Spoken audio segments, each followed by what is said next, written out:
I just want to have a little talk about the Royal Court. I want to talk about it, okay? Because a lot of people are asking me for a review of this, and I feel like I need to do a review, okay? Let's talk about what you get for the Royal Court. I guess there's kind of 4 features. I guess one of them is kind of free. So first of all, you get languages. A language kind of ties into the new culture mechanics. If you're not familiar with the culture in Crusader Kings 3, it is how you get your innovations, which is kind of like your technologies and how you progress through the ages in the Middle Ages. When you hover over there, it shows that the costs of salaries and court amenities and mercenaries goes up over time. And that is the new anti-blobbing mechanism they put into the game. So just a little talk for a second about the new features, because I think a new feature in CK or any kind of map game needs to fundamentally address a certain kind of issue that's existing in the game. And for instance, there's an issue late game that you blob. Right now, as you can see, I am the Empire of Febakia, aka Britannia, and I've got 16,000 gold because I've just basically been hoarding my wealth. And I've also been building up my key areas as well. Don't get me wrong, I've been building up tall as much as possible within my own local region. But one of the issues you run into late game is you have so much money. You're so unbelievably wealthy. Is if you hop into your court, I've maxed out my court. So I'm at level 10 and I've got 5 in all the amenities. And it's costing me 25 ducats per month. But it doesn't even matter because I'm still earning an extra 47 as profit. And then as I suppose if you top that off, they've also made the cost for all the other stuff in the background cost more per ages as well, which I think is a really smart choice as well, because you need to basically anti-blob. So I think when they've added the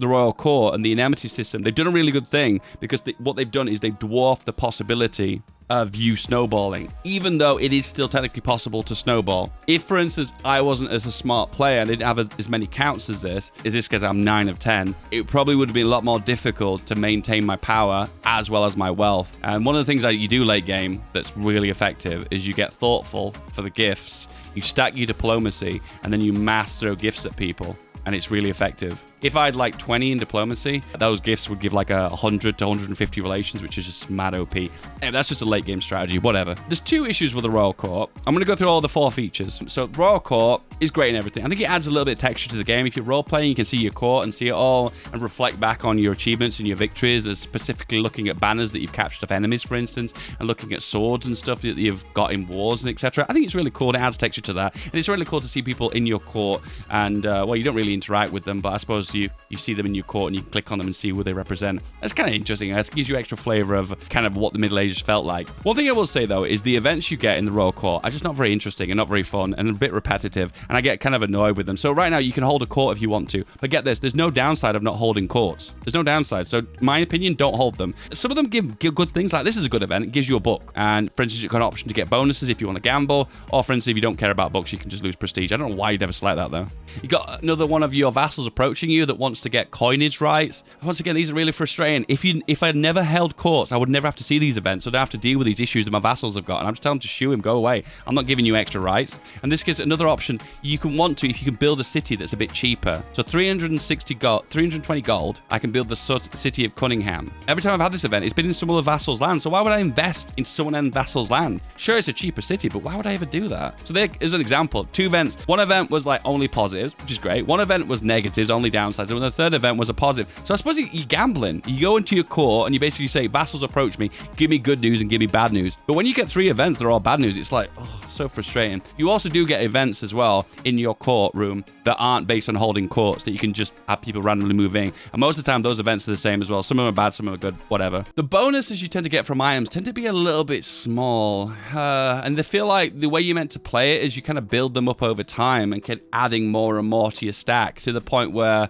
you've filled out all the walls of your courtroom with all these really cool items. The problem with these items is that they don't have that wow factor. The ones that are really, really great, let's find one that's like a really amazing item. Let's have a look by rarity. The one, we've got the famed goblet and we've got the famed skull, and they give decent bonuses, I guess. And I suppose if you have a few of these items, you stack them on top, the bonuses are incredible because they all add up. But I guess I think one thing about CK2 is some items that had this amazing wow factor that made your jaw drop because they were so incredible. And I suppose you don't get that wow factor as much now. Maybe there are items in the game that I'm not aware of that probably do have that factor, but I have not reached that point yet. I did try and get someone search for a masterful item for me. These are the top tier ones, the purple ones. And then we have this famed sword that I got. It cost me a lot to get this sword, but then the mace I already had was better than it. I guess that mace is pretty good. Plus 14 to prowess. That's really impressive. Enemy fatal fatalities plus 12%. That's pretty impressive as well, I guess. I guess they all do add up in long term. I guess maybe just some items don't have that wow factor. It'd be kind of cool if some of these items were kind of maybe were cursed or legendary and they would cause event chains to fire. I guess that's an issue that I've had with CK3 for a while. Where are the legendary event chains? Because these would add a lot of texture to the game and make the items come alive. It's okay having items, but they need to build and work with the existing game mechanics. Hence the reason why I think the Royal Court is a really great addition, because it curtails that late game growth. Where the items, on the other hand, I feel a little bit like they don't interact much with the main game. There's these really cool events that pop up when someone comes to your court and wants to make a really cool item for you, and you can feel the events with them as you go on the adventure with them. It feels really cool. I think sometimes you just want to play the game, and I want to get invested in the game, and those event chains usually result in kind of items that are a bit half-assed, so you don't feel as connected. Once again, as you can see, not a big role player, so I don't really feel as connected to some of the role-playing elements. But maybe if you're a role player and you really enjoy those elements, then maybe you'll get a big kick from that. So I think the items are kind of like, they're okay. They could be advanced a little bit more. I want to see more quests and event chains based around the items that you get, and that would add more flavor. Maybe they do exist. Maybe I've not even discovered them yet. Who knows? And then we've got the languages. So language is a free thing, and it ties into culture. And it ties into culture by adding extra culture acceptance over time. And it also means that you normalize relations with other cultures. Since it's Burgundy, he is, oh my God, he's Franconian Polabo. And if you hover over him, he sees that his culture acceptance minus 15. If I were to learn his language, so learning someone's language gains extra culture acceptance baseline. It also cuts the culture acceptance opinion in half. It also discourages independence and claimant factions. See, it does lots of things in the back end, and it feels like something you only really do when you've got a personal scheme slot empty, when most of the time you're swaying someone because you're trying to prevent independence factions and whatnot. A lot of the time it feels like something to do when you've done all the normal things, if you catch my drift. But anyway, it's one of the free features that you don't have to pay for the expansion for that. But then it ties finally into the culture system. And the best is the culture system. The culture system in this new expansion is fucking phenomenal. I absolutely adore it. It is so fun to diverge with other cultures, get their traditions and get their innovations, get a culture acceptance for that specific culture, then flip a mass amount of culture within your state to that culture. Oh, it feels so good. It's such a good mechanic. And as you can see here, I've flipped several times. So this was formed from Feedbackian and Scots. This culture, Feedbackian culture was formed from British and Norse Gael. British was formed by Anglo-New Gael and Welsh. Anglo-New Gael was formed by New Gaelic and Anglo-Saxon, and New Gael was formed by Gaelic and Cumbrian, and the original culture I started with was Gaelic. And you can see every single time now I diverge my culture, I steal their best traditions, I potentially change the pillar of the culture, which changes what culture you can select, so it all interacts, which I love that. The cultures should interact with each other, and for instance, when you do change your pillar, you get options in your court to change what kind of court you've got, which gives you different bonuses when you get to high levels of grandeur. In this case, it is administrative court and a warlike court, because we've got the bureaucratic ethos, which is part of our culture group. So it's great that those two features intertwine with each other. The best court, though, is the diplomatic court. Oh, the diplomatic court is so good. The bureaucratic one is really good for development and lifestyle and cultural fascination. The other thing you can do is diverge your existing culture. You can't do this as often. You can only do this every 100 years, where if you're hybridizing culture, you can only do that every 50 years. With this, you could basically change the culture however you want. This is basically culture creator. But be aware, the cost for this is very, very hefty. Very, very hefty.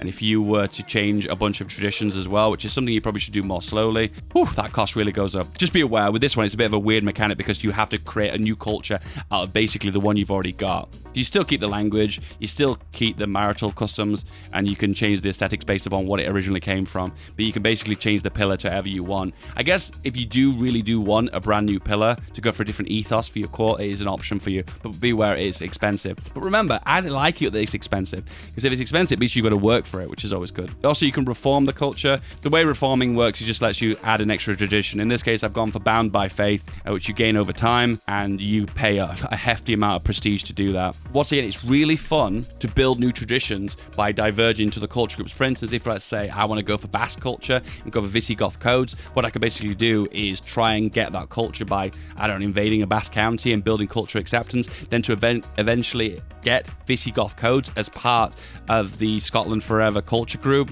And it feels really, really, really fun to do that. Last but not least, one area that I think that could be improved I don't like that all the cultures are positive. This is probably the worst culture tradition in the game, isolationist. See, it's got some negative traits going on there, but this one down here, extra control growth plus 0.5 per month. This basically means you never have to deal with control. So it basically means control is null and void, but then you have to deal with all these other negative things that come with it. So it feels like whenever there's a negative tradition, they kind of balance it out with some positive, which is kind of cool and everything. But wouldn't it be really cool that you've got some really old traditions that you just don't like anymore and you just want to diverse away from them because they only cause negative things to happen to your people? Well, that's a really bad one too. Vassal opinion -5, control growth -40, but you get to declare war 20% cheaper. Ooh, I don't know. Is that good? Is that bad?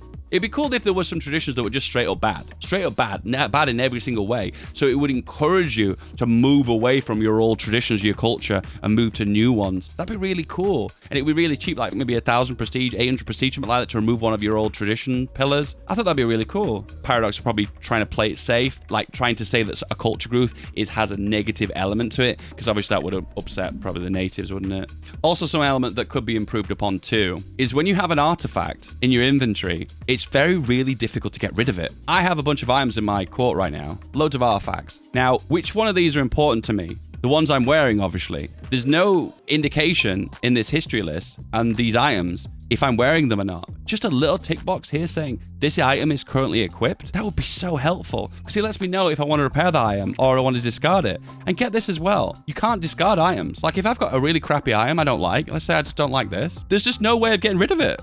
There's not a button that says destroy it. There's no item. So it clutters up my inventory and it's really frustrating. And get this as well. What if I say to myself, okay, fair enough. I can't destroy it. I have to wait for it to destroy itself. So if I right click here and I give it to someone else, let's say I give you an artifact. I've given this really awful, clunky interface, this tiny little menu. Look at all this real estate of the screen here. And it's just got me this little ledger here. Why? And I have to scroll down the list to find it, which is here. And then there's a chance they might not even accept it because it's a crap item. And they're like, oh, I don't want that crap item. There are some bad items in the game and you can't get rid of them because they're bad items. No one wants to accept them. So you just have to hold them in your inventory forever and ever and ever. It's so annoying. Last but not least, why is there not just a button that says repair all? Why is there not a repair all button? Like, for instance, if I clip this, can I hold shift? No. Control? No, I have to repair them one by one. Oh, why do I have to do that? It's so click intensive. Let me just repair them all in one go. Why do you make me click through them one by one? The artifact system needs a lot of tweaks. It potentially is probably one of the best features if they tweak it a lot and twist it and just to modify in lots of little different ways. It potentially could be the best feature of them all. But at the moment, it needs a lot of work. I think the Royal Court, for the most part, is a thumbs up. The item system is a kind of like, oh, needs a bit of improvements. The culture system, though, is so good. I can't wait to play some more campaigns as some faraway cultures and try and diversify them and mix in best traditions. Oh, it's so good. So good. The question everyone's going to ask now is it worth buying the Royal Court? Guys, if you played 50 to 100 hours or more in CK3, you already love the game to begin with. It is a no-brainer. You should buy this. You should buy this. If you've got less than 50 hours, maybe you should consider if you're going to invest more time into CK3, maybe it is the right choice for you, maybe it's not. But regardless of that, guys, that is my review of CK3, the Royal Court. Did you buy it? Did you not buy it? Let me know in the comments below. Don't forget to subscribe, bitch.